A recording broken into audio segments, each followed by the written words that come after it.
wife, Hannah Carter was only crying from being startled, but when our own daughter had a high fever, delirious, and on the brink of death, he did nothing. Once, David and I had a 5-year-old daughter. That year, while I was at a remote research facility, I asked David to take care of her. He promised he would. But instead of staying with her, he went out for meetings, leaving our daughter alone at home, burning with fever for hours. By the time I rushed back, it was too late. We fought terribly that day. Later, he knelt, crying and apologizing. I softened because of our shared history, and I forgave him. I was foolish back then, but not anymore. I turned and left the venue. After leaving, I took a taxi home, planning to tend to my wounds. As soon as I walked in, I saw Ella and Hannah on the couch. Hannah was holding my daughter's favorite stuffed toy. When Ella saw me, she smiled. "Victoria, you're back. Hannah wanted to see your place, so David brought us here. He said to make ourselves at home." She then pulled out a data drive, waving it. "I heard this holds your life's work, the core schematics, and the neural interface prototype Hannah's testing is based on your daughter's project, right?" I only mentioned it. And David just handed everything over. "Victoria, if you know what's good for you, just leave already." Before, I would have been furious. But now, I just gave her a cold glance and turned to head upstairs. I had no time for her games. But Ella blocked my path. The next moment, she roughly disconnected the prototype interface from Hannah's temple and slapped her across the face. Hannah's face turned red and she burst into tears. Ella held Hannah and shouted, "Victoria, if you have a problem, come at me." But Hannah's just a child. I almost laughed. This was one of her usual tricks. Before I could react, David rushed over. His face darkened when he saw Hannah and he slapped me. "Victoria, you've gone too far.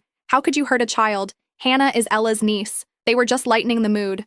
Why make such a big deal?" Pathetic acting, but David bought it. If this had happened before, I would have been furious. But now, I felt nothing. I picked up the prototype module from the floor, handed it back to Ella, and smiled faintly. "You were just lightening the mood. How could I hold it against you?" To show my appreciation, I even booked a 5-star restaurant for us. I showed them the reservation on my phone, originally booked to celebrate with David. Seeing it was real, David said awkwardly, "I'll transfer you the money." I refused. David's tone softened. "Victoria, you've changed. I'll make it up to you after the announcement." But he didn't realize that when a woman suddenly became more understanding, it was not because she was weaker. It was because she no longer loved him. This time, I was determined to be the one who walked away first. After that, David took Ella and Hannah to the restaurant. I went upstairs. When I took off my heels, my ankles were swollen and red, covered in blisters. When the antiseptic touched the wounds, I sucked in a breath. I never liked heels, but David did. Over the years, I forced myself to wear them to please him. Looking back now, I realize how foolish I was. After treating my wounds, I slipped on comfortable flats and threw the heels away. This time, I wasn't going to cater to anyone. With that thought, I took out my phone and sent a message to a major corporation that had been pursuing me. "I've agreed to the collaboration." The reply came instantly. "Victoria, you've finally decided. Set the date. We'll be ready." This corporation was the leading enterprise in Larkhaven. Their CEO had always valued my expertise. Their offers were very attractive, but I had turned them all down because David needed me. The company's operation